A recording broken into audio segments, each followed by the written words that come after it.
Light, peace, and love, fam. This is a set. I want to start a new series, and this series will be a series in which I will be conducting Kemetic daily worship or devotion.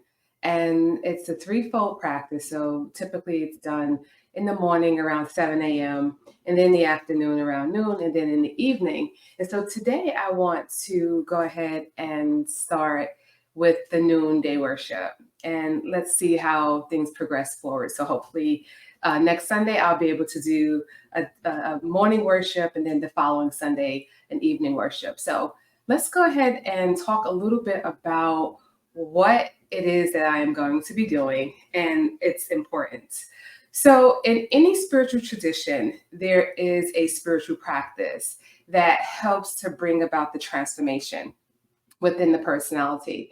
And so we hopefully know that when we are engaging in a spiritual practice, the impetus and the goal is to align ourselves with divine consciousness, right? To move away from all of these egoistic, mundane things that pull our time and energy away from our divinity.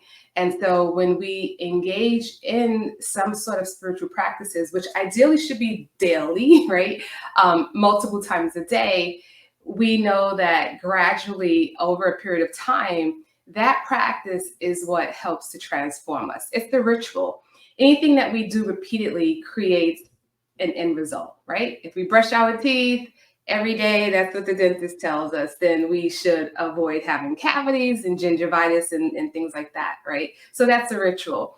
So when we engage in spiritual practices, it's a ritualistic practice. And the desired result is to elevate our consciousness so that when the challenges of life come our way, we are no longer responding to those challenges in low vibratory negative ways, right? Like depression, anger, jealousy, envy, all of those low vices that the ego personality can trick us into engaging in. We want to move through the world as our most magnanimous self, and that is what spiritual practices, authentic spiritual practices, allow us to do. And so I am going to start with this tradition. This tradition comes out of Shatat Inter or Shatat Neter. That is my spiritual practice. I've been practicing that for over 25 years in this lifetime. But I've also practiced other Kemetic traditions, and I do pull from different traditions. And so this practice occasionally will pull from other resources as well. All right, so we are going to start with our altar work. And so this is the altar behind me. And every little thing that we do has a spiritual significance. And so I'm going to be talking through that significance. And so the goal is for you to, at some point, be able to participate and incorporate this in your life if you so desire to see yourself transforming and if the Kemetic spiritual path resonates with you. All right, let's begin. So we're going to begin by removing the cover over the altar. This process symbolizes the removal of the veil of ignorance. So when we come into time and space, we are fundamentally separated from our awareness that we are one with the Creator, because we are an individuated expression. And when we remove that cover, we are in our minds embracing the need for us to remove those things, right, that impair our ability to truly unify with divine consciousness, with the consciousness of the Creator, the Creatress. And now that the altar is open, we pay reverence. So I'm going to prostrate, and I'm prostrating to the divine image of Ra and Aset.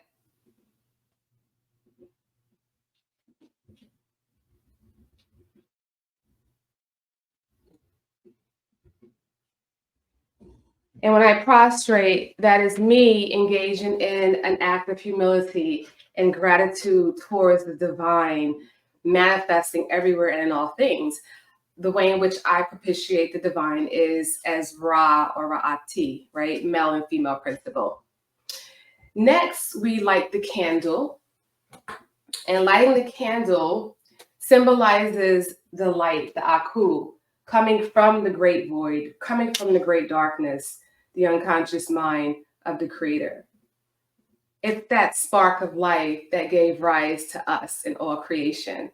And so when we light the candle, we want to envision ourselves being a light, manifesting that divine light in all that we think, all that we feel, all that we speak, all that we do. That is the goal of spirituality, right? To allow us to eventually become the light that we want to see in the world. And so may our souls, like this light, shine ever so bright, illuminating the world. Next, we light the incense.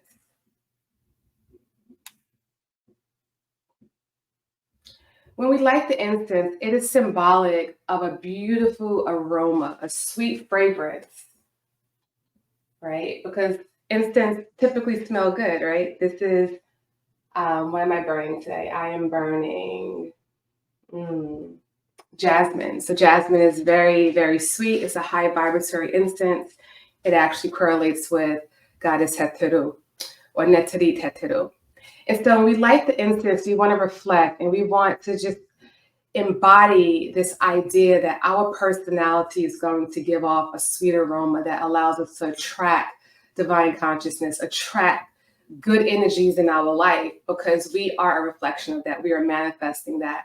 And so we want our personalities to be sweet, and that is the symbolism of lighting the incense.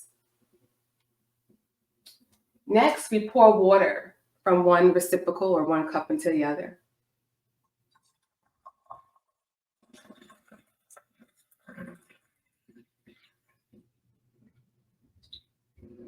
The pouring of the water from one vessel into another symbolizes the one-pointed flow of our consciousness towards divine consciousness. So when we're doing that, we are simply symbolizing and tapping into this understanding that our divine thought, our consciousness wants to be in alignment with the Creator.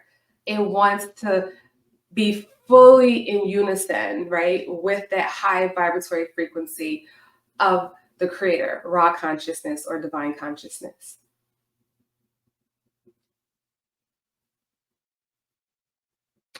Then we make an offering.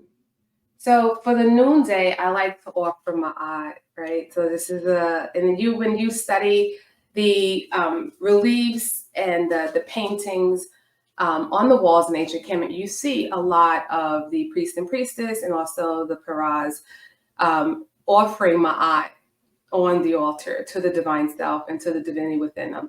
And so today I want to offer ma'at as my offering to the supreme divinity. And what does that mean? It means that I am aware of the Ma'at philosophy. I'm aware of the precepts of Ma'at.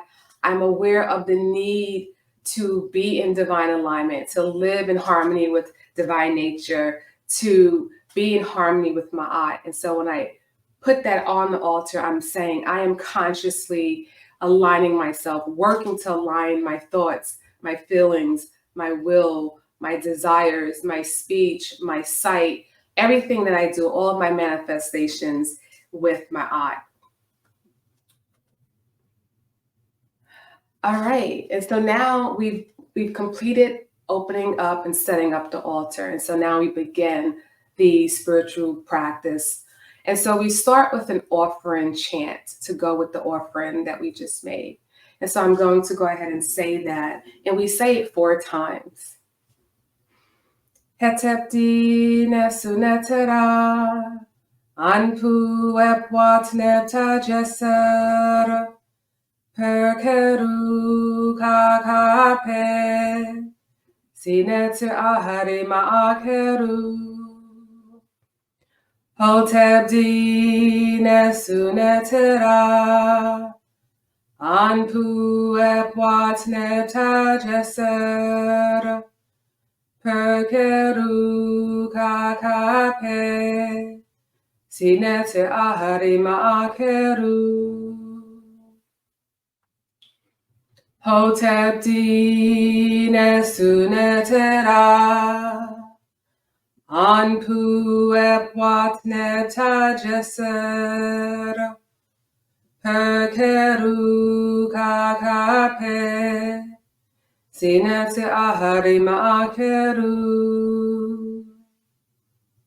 Hotedines tunetera. Anpu epwat neptajeser. Perkeru kakape. Sinete ahari ma'akeru.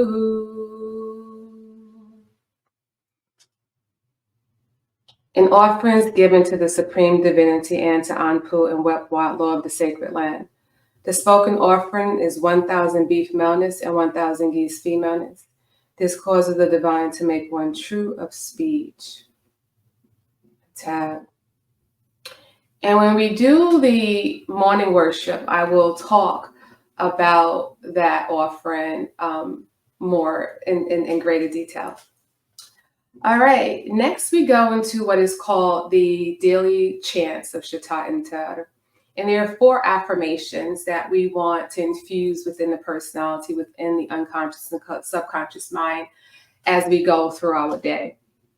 And I will also chant those 4 times each.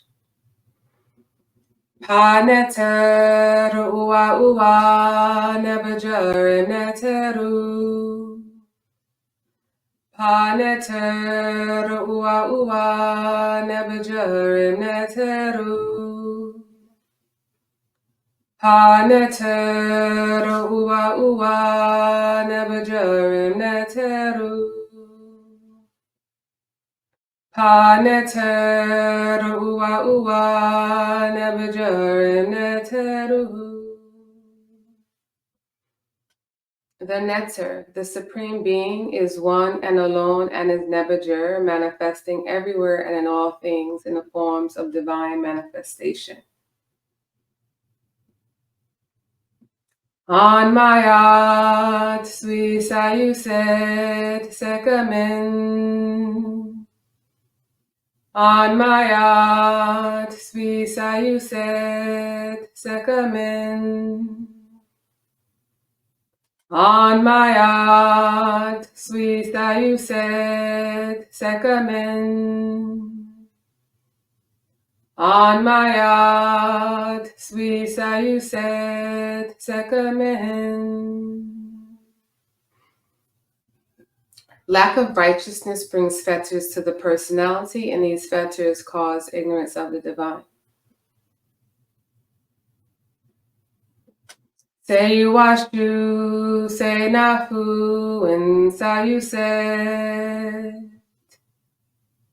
Say you wash you, say nafu, and sayu say. Say you wash you, say nafu, and sayu say. Say you wash you, say nafu, and sayu say.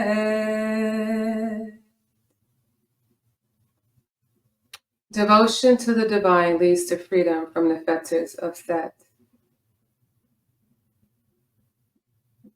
Hari Sharire Kahabe Ma'akeru. Hari Sharire Kahabe Ma'akeru. Hari Sharire Kahabe Ma'akeru. Hari Sharire Kahabe Ma'akeru. The practice of the Shetty disciplines leads to knowing oneself and the divine. This is called being true of speech. Hatat, hatat, hatat, hatat. Next, we invoke the divine presence of Amen or Amun, which is the hidden aspect of the Supreme Divinity within us and within all things. And so we just say this hymn, and it's actually interesting because a lot of times people don't make the connection when they finish their prayers and they say Amen. They are not really connected to this aspect of what Amen truly means and where it stems from.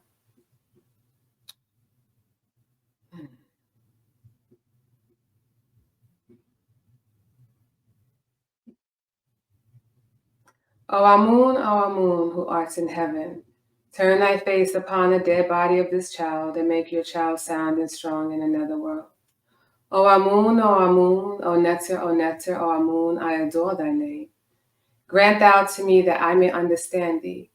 Grant thou that I may have peace in another world, and that I may possess all my members therein. Hail, Amun, let me make supplications unto thee, for I know thy name, and thy transformations are in my mouth, and thy skin is before my eyes.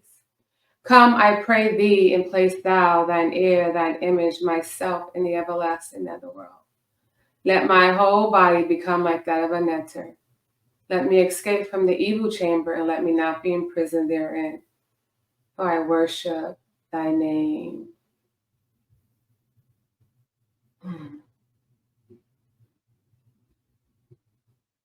We pause for a brief reflection on a hymn to Amun, also known as Amen, the hidden aspect of the Creator dwelling within us and within all things.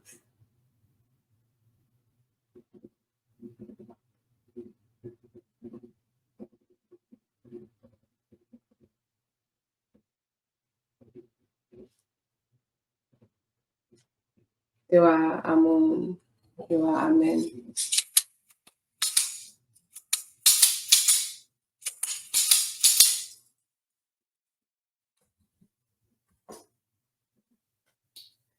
Next, we chant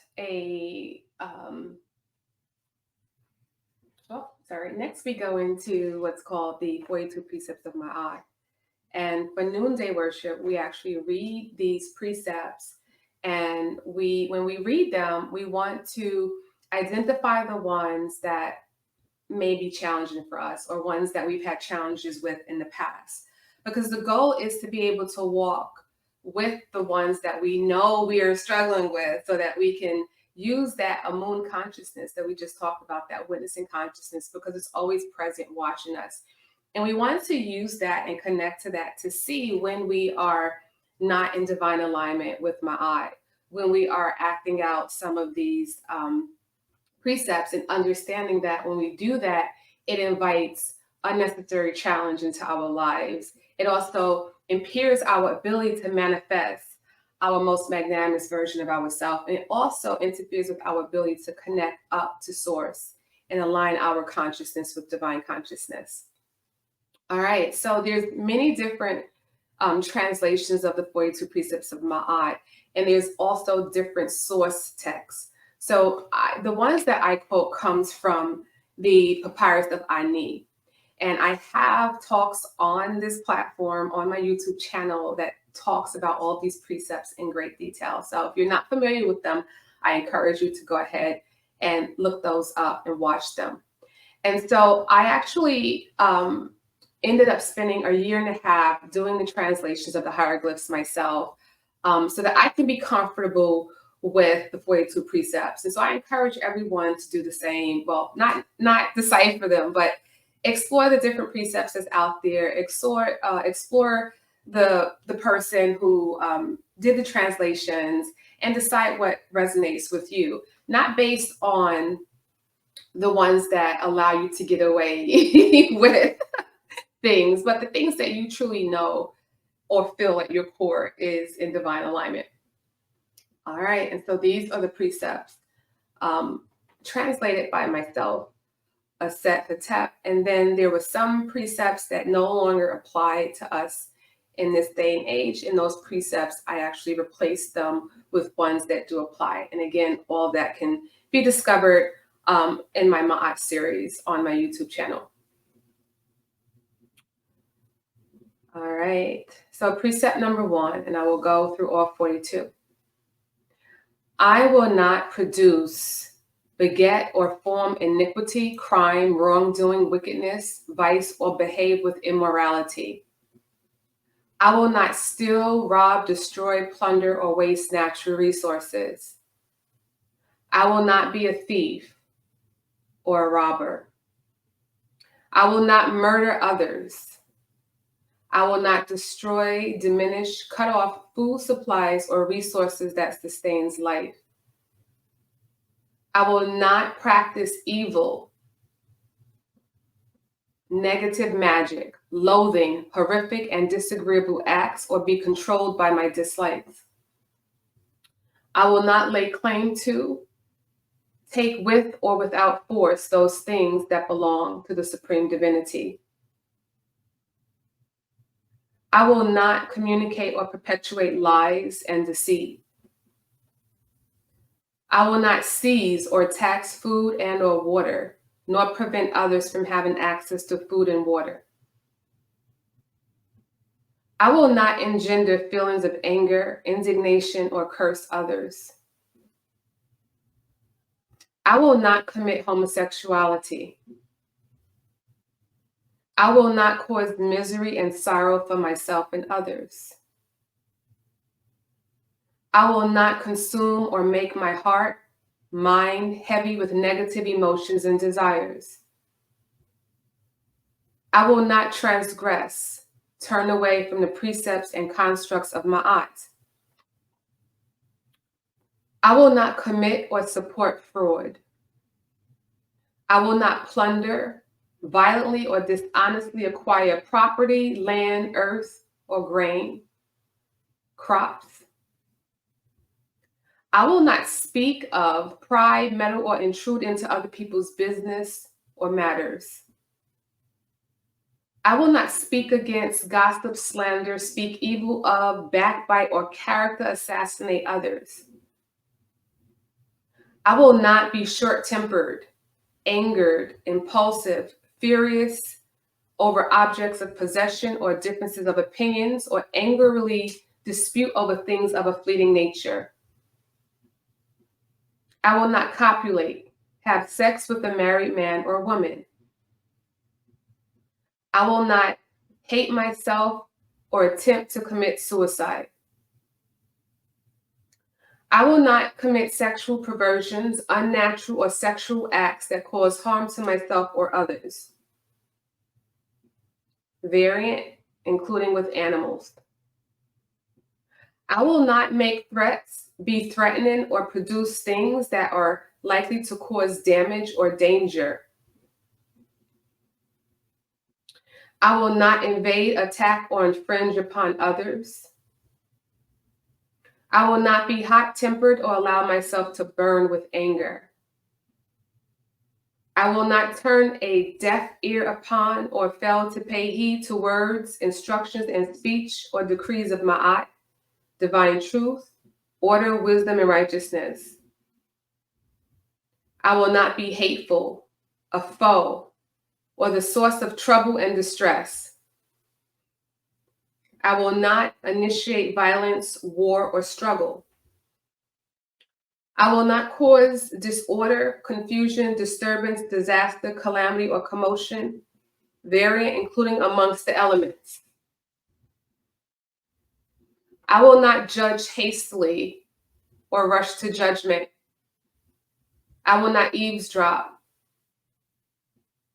I will not excessively use my voice on talking, speaking, pontificating, variant, writing, typing, and texting. I will not commit sinful, immoral acts of transgression against divine law or commit evil, wicked, or wretched acts. I will not curse, obstruct, cause illness, sickness, or harm to the righteous, just, and divine truth-speaking men and women. I will not pollute the waters. I will not speak with pride, arrogance, boastfulness, or gloat. I will not curse, speak evil of, or blasphemy against the supreme divinity. I will not treat children with violence, severity, abuse, strictness, or as less than me. Belittle. I will not destroy or steal temple offerings or items offered to the divine deities or glorious ancestors. I will not make offerings to or conjure wicked, evil souls, spirits, or forces. I will not pollute myself, mind, body, soul. I will not pollute others, mind, body, soul. Tap, tap, tap. Let's pause for a brief reflection on the 42 precepts of Ma'at coming from the papyrus of Ani.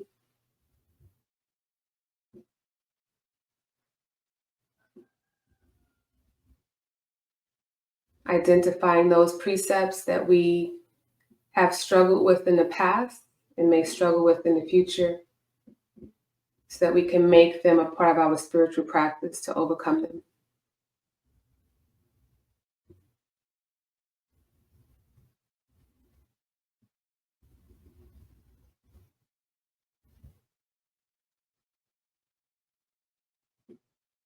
In our commitment to the self and to the divine creator to walk in Ma'at, we now are qualified to chant this purity chant for ourselves on behalf of ourselves. I am pure, I am pure, I am pure. I have washed my front parts with the waters of libations. I have cleansed my hinder parts with drugs which make holy clean, and my inward parts have been washed in the liquor of Ma'at. I am pure, I am pure, I am pure. I have washed my front parts with the waters of libations. I have cleansed my hinder parts with drugs which make holy clean, and my inward parts have been washed in the liquor of Ma'at. I am pure, I am pure, I am pure. I have washed my front parts with the waters of libation. I have cleansed my hinder parts with drugs which make holy clean, and my inward parts have been washed in the liquor of Ma'at. I am pure, I am pure, I am pure. I have washed my front parts with the waters of libations. I have cleansed my hinder parts with drugs which make holy clean, and my inward parts have been washed in the liquor of Ma'at.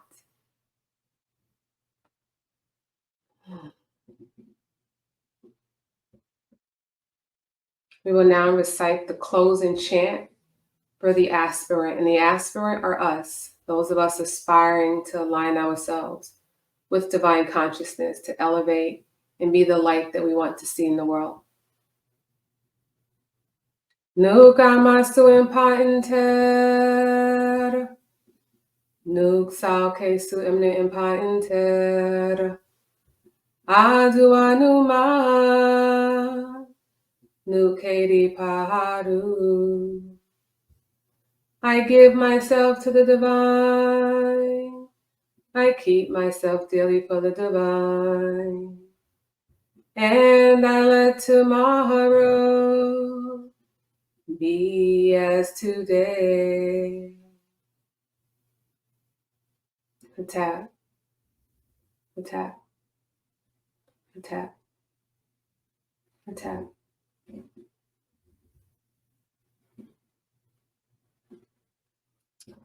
All right, so that is the short version of the spiritual practice. And so in the future, I'll extend it forward into the full version.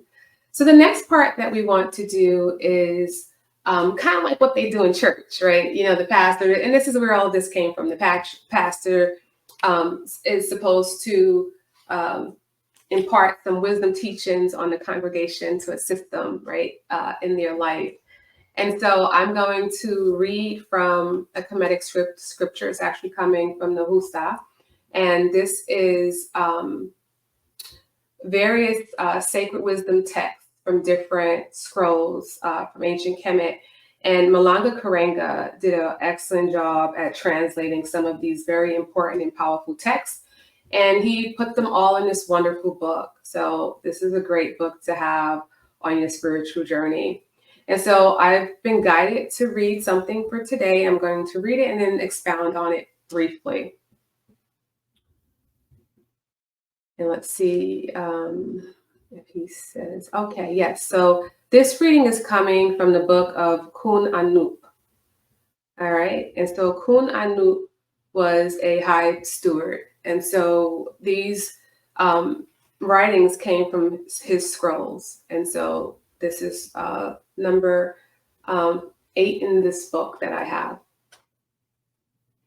And so we want to just give credence, give honor and thanks to the soul, which I'm sure it's transitioned well beyond this realm.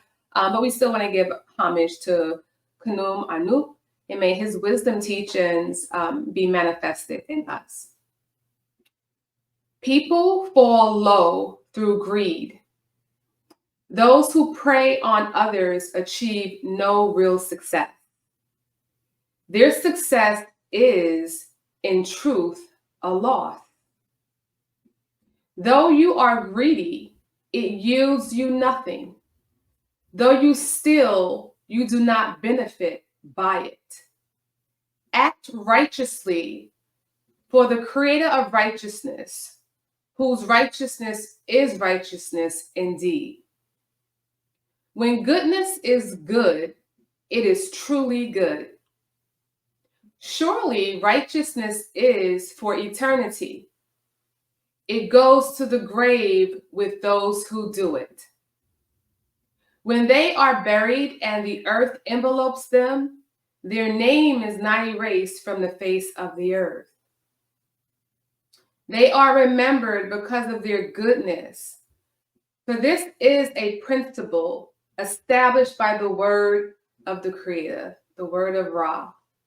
Speak right and do right, for righteousness is mighty. I'm going to repeat that. Righteousness is mighty. It is great. It endures. Its worth is real, and it leads one to blessedness. Wrongdoing does not achieve its goal, but one who is righteous reaches dry land. Woo! That is powerful. That's powerful. For these powerful wisdom teachings.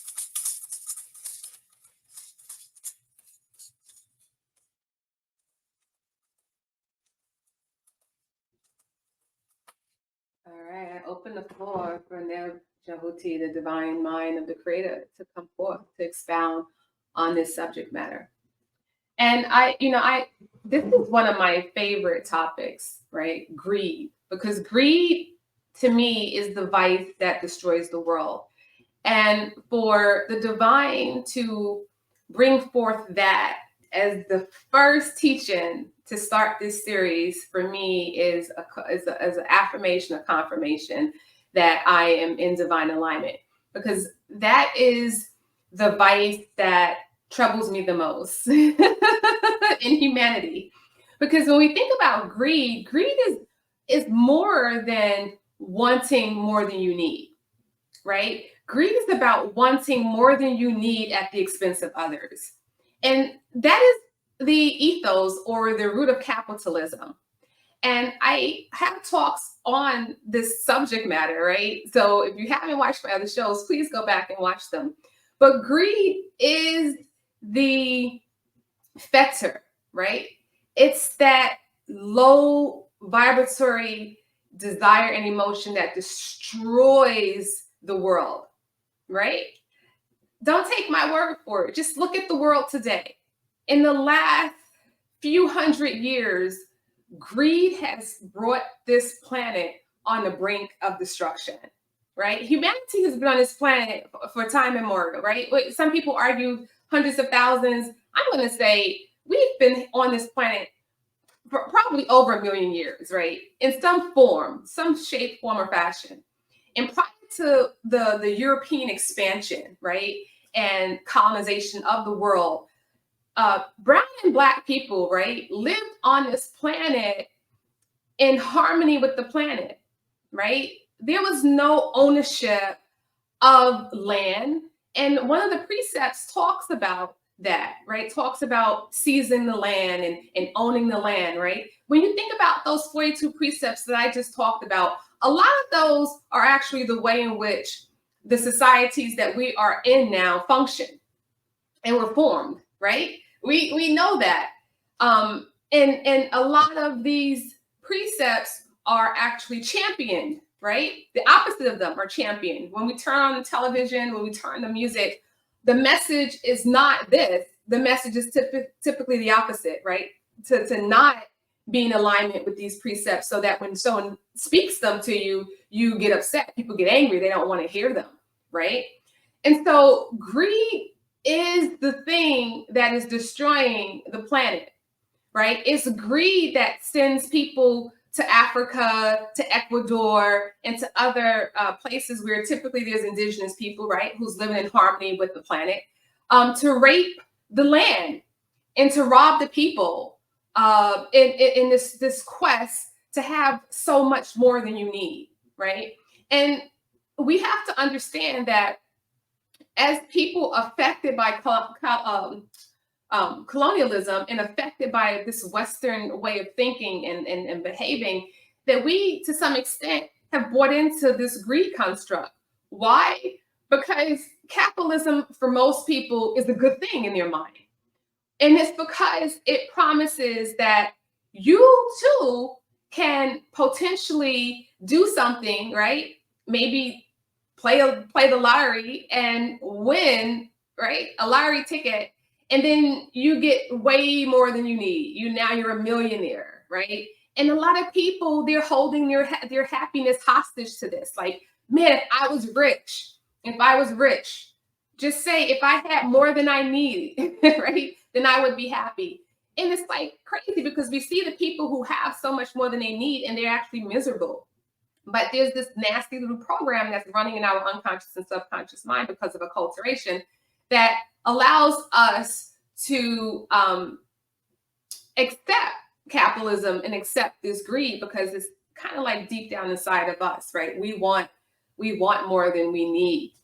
And so this precept is very important because it's teaching and it's telling and it's affirming that it does nothing for us, right? To vibrate in this greed frequency, to take more than we need, right? Why is it that homeless people don't have an acre of land to feed themselves? Like, anyone who does not want to buy into this capitalistic society or who can't fit in technically should have, rights to some land to take care of themselves. If they want to grow their food and build themselves a tent or whatever, they should have the right to do that. Who gives any man or government the right to commandeer all of the land and take it from humanity, right? That's a violation of my art. But that's what greed does. Greed knows no bounds. Greed has no limit. And so it's very important for us to begin to access our own unconscious thoughts and subconscious thoughts around this construct of greed and see how we are feeding into greed and see how greed is affecting us. And we know that when we put our time and energy into doing the things that will last beyond us, right? Like the great parable was saying, when we work to do good, right? To promote my art, to promote equanimity, those are the things that's long lasting. Those are the things that help our soul to journey on to better, higher vibratory situations and experiences after we leave this planet, right? And so I want to say this part over. Surely righteousness is for eternity. It goes to the grave with those who do it. And we spend so much of our time and energy in pursuit of something that we think we will make us happy, right? We are constantly trying to make money so that we can activate and utilize this greed, right? We want to buy this. We want to have the $1,500 bag. We want to have, a pantry full of food, even though we're going to waste most of it. And so I encourage all of us to begin to look at this construct and find ways in which we can begin to pull it down, because greed is destroying the world, and we don't want it destroying us. Okay. And it even boils down to the way we eat, right? We have a lot of obese people, right? They're wearing greed on their body. To eat to the point where you're obese, it's a clear indicator that you are stuck in this vibrational frequency of greed, right? And it's not healthy. It makes the body sick, right? If we're constantly thinking in our mind about what we want to acquire And that's what we're aspiring to all the time. It makes the mind sick, right? And then the soul becomes sick because we're not aspiring to do the things that make the soul grow and evolve and make the soul fulfilled. All right, I'm going to end there. I send out love, peace, healing energy to our planet and to everyone that is working and doing this work. Let's go ahead and start sending out words of power. We want to cast out greed. We want greed to fall. We want greed to no longer be the center of our thoughts, the center of what we do. We want cultural paradigms that are built and that run off of this greed energy. We want those cultural paradigms to fall and cease and be no more, so that the righteous can prevail and so that righteousness can be promoted in all of us. And I'm going to leave with this. There's no way, it's a simple mathematical equation that capitalism fails to spell out for us. In order for any one person or two people or a multitude of people to have more than they need, it means that there will be people who don't have enough. That's what it means. And where's the humanity in that? Where's the righteousness in that? Where's the ma'at in that? It's not there. All right. Well, that is my talk for today. And I want us to close out with a nice chant and inspire you all to step into your divine light. And, I will try to show up again on next Sunday and present a morning worship. All right, we're going to close out with the chant.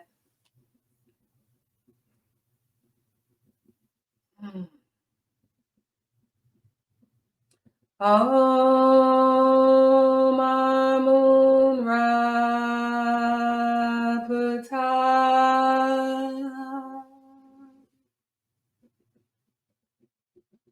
Om Amun Ra Pata.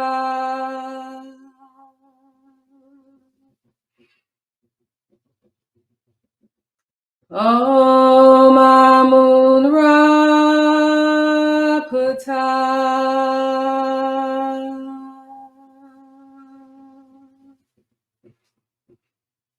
Om Amun Ra Pata.